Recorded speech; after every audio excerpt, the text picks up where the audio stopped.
अस्सलातु वस्सलामु अलैका या रसूल अल्लाह सल्लल्लाहु अलैहि व आलिहि वसल्लम। अस्सलामु अलैकुम व रहमतुल्लाह। आज की मिरेकल स्टोरी है जी मैरिज को लेकर। एक बहन की मिरेकल स्टोरी है, बहुत प्यारी सी, और इन्होंने सूरह यूसुफ पढ़ा था, तो वीडियो जो है वो है स्पेशली सूरह यूसुफ से रिलेटेड। चलिए मैं इनकी स्टोरी को स्टार्ट करती हूँ। इन्होंने लिखा है कि अस्सलामु अलैकुम, मैं पाकिस्तान के एक छोटे से गाँव में रहती हूँ और मैंने जब आपका चैनल देखा तो फिर मैंने सोचा कि मैं भी आपके साथ अपनी स्टोरी को शेयर करूं।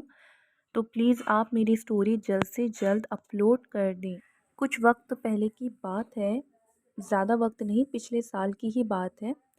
मेरा रिश्ता मेरे ही गांव में एक बहुत ही अच्छी फैमिली में लग गया था और वो रिश्ता मुझे बहुत ज़्यादा पसंद था।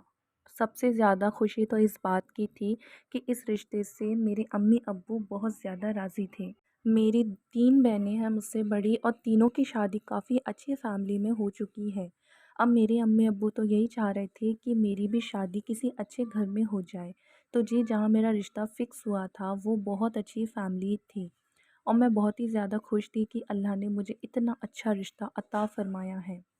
लेकिन फिर ये हुआ कि मेरे लिए दोबारा एक जगह से रिश्ता आया जो कि मेरे मोहल्ले का ही रिश्ता था।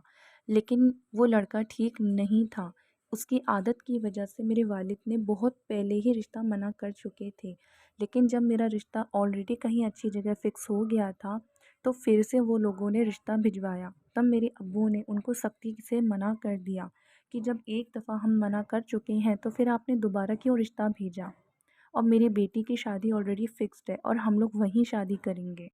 वो लोग थोड़े से बदतमीज़ टाइप के थे और थोड़े से साइको टाइप के लोग थे। मतलब कि उनको ये वाली बात जो थी मेरी बर्दाश्त नहीं हुई कि उनसे ना करके हमने कहीं और रिश्ता कर लिया है।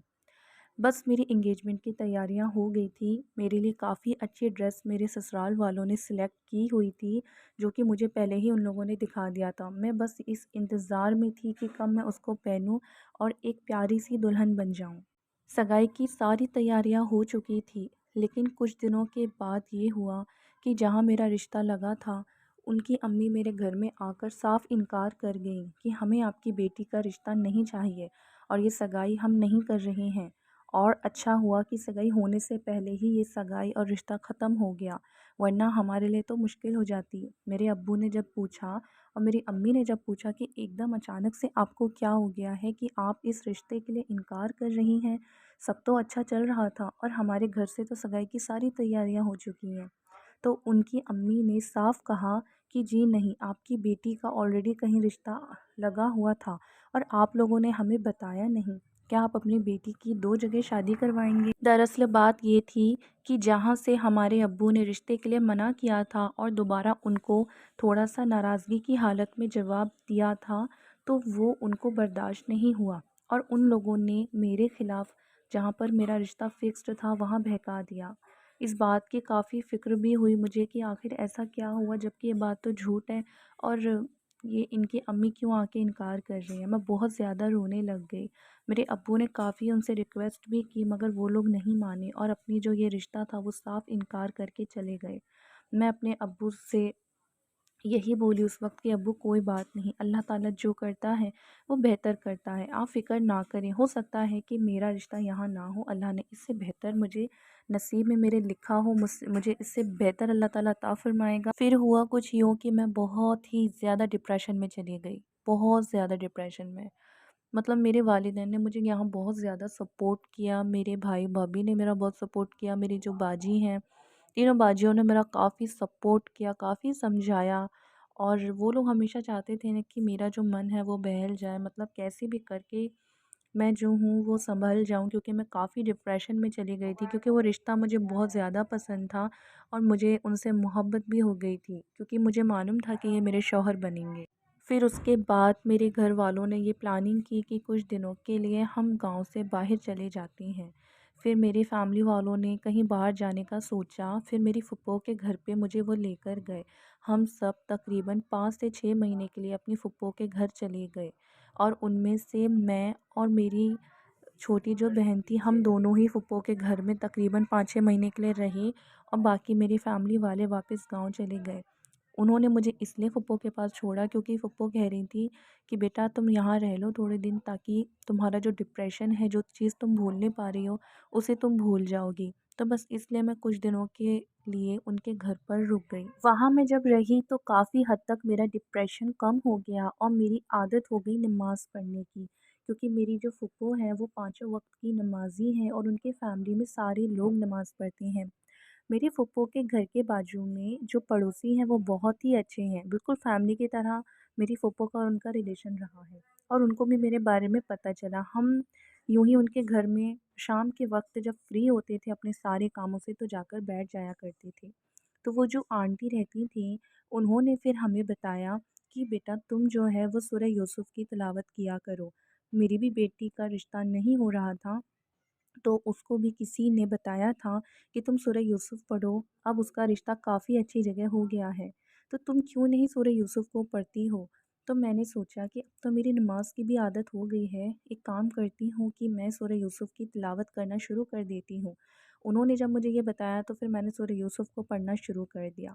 कुछ दिन ही नहीं गुज़रे थे, तकरीबन 40 दिन तक लगातार मैं सूरह यूसुफ़ को पढ़ती रही और अपने नेक नसीब के लिए अल्लाह ताला से मैंने बहुत सारी दुआएँ की। कुछ दिनों के बाद हमारी जो पड़ोस में आंटी रहती थी, उनकी बेटी घर पर आई हुई थी और उनका बच्चा था। तो उनके नवासे का मतलब आंटी का जो नवासा है उसका बर्थडे था, तो इसलिए आंटी ने घर में सबकी दावत रखी थी, तो हम सब दावत में गए थे।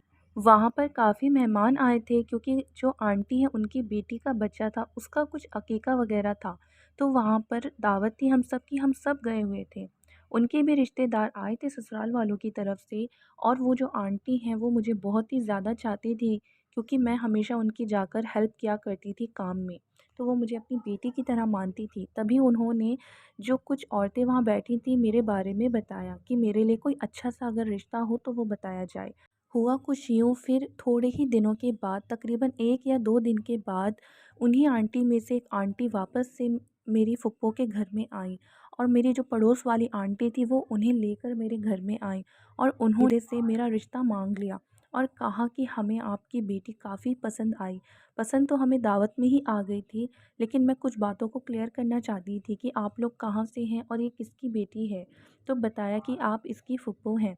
अगर आप चाहें तो इनके वालिदैन से बात करा दें क्योंकि मुझे ये बेटी बहुत ज़्यादा पसंद आई है और जो मेरा बेटा है वो बहुत ही ज़्यादा नेक है और मेरे बेटे को भी आपकी बेटी काफ़ी पसंद आएगी।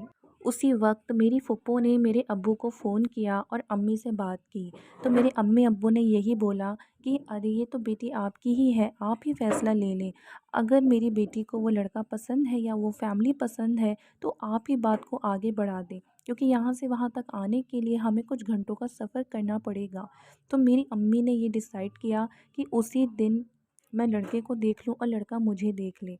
तो ये बात मेरे फुप्पो ने लड़के की वालिदा से बोला। तो लड़के की जो अम्मी थी वो काफ़ी अच्छी हैं, उन्होंने फ़ौरन हाँ कह दिया कि ठीक है मैं अपने बेटे को बुला लेती हूँ। फिर होना क्या था, शाम को वो अपने बेटे को भी लेकर आ गए और हम लोग सब लोग साथ में बैठकर एक दूसरे को देख लिए और उसी वक्त उनके बेटे ने भी अपनी अम्मी से इस रिश्ते के लिए हाँ बोल दिया और मैंने भी हाँ कह दिया। बस उनके बेटे ने ये बोला कि अम्मी मुझे कुछ महीनों का वक्त चाहिए है। तो जी अम्मी ने उनकी हाँ कह दिया, मेरी फुप्पो ने भी कह दिया कि ठीक है बेटा, कोई बात नहीं, ज़िंदगी तो आप दोनों को एक दूसरे के साथ गुजारनी है, आप चाहो तो एक बार एक दूसरे से बात कर लो। तो जी मैंने और उन्होंने एक दफ़ा बस फ़ोन पर बात की, तो उन्होंने मुझे यही बोला कि आपके अंदर मैंने वो लड़की को देखा जो मैं हमेशा से चाहता था और मैंने भी उनको अपनी सगाई की बात को बता दी। तो उन्होंने कहा मुझे आपके बीते हुए कल से कोई भी मतलब नहीं है। मैं बस आपसे निकाह करना चाहता हूँ क्योंकि आप मेरी पहली बार में आप पसंद आए। फिर वो हमारे गाँव में आए और हमारे घर में उनकी दावत थी उनकी फ़ैमिली के साथ और तभी हमारी एंगेजमेंट भी हो गई और हमारा जो है जी रिश्ता भी पक्का हो गया, डेट भी फ़िक्स हो गई और इसी रमज़ान शरीफ के पहले हमारा निकाह भी हो गया। अल्हम्दुलिल्लाह आपी जी मैं बहुत ज़्यादा खुश हूँ। मुझे अल्लाह ने बहुत अच्छा रिश्ता अता फ़रमाया, बहुत अच्छा ससुराल अता फ़रमाया। इसलिए मैं आपके साथ शेयर करना चाहती हूँ कि जिनका निकाह नहीं हो रहा या शादी की कोई भी प्रॉब्लम है, वो सूरह यूसुफ़ की तिलावत करें। मैंने 41 डेज़ की थी रेगुलर सूरह यूसुफ़ की तिलावत।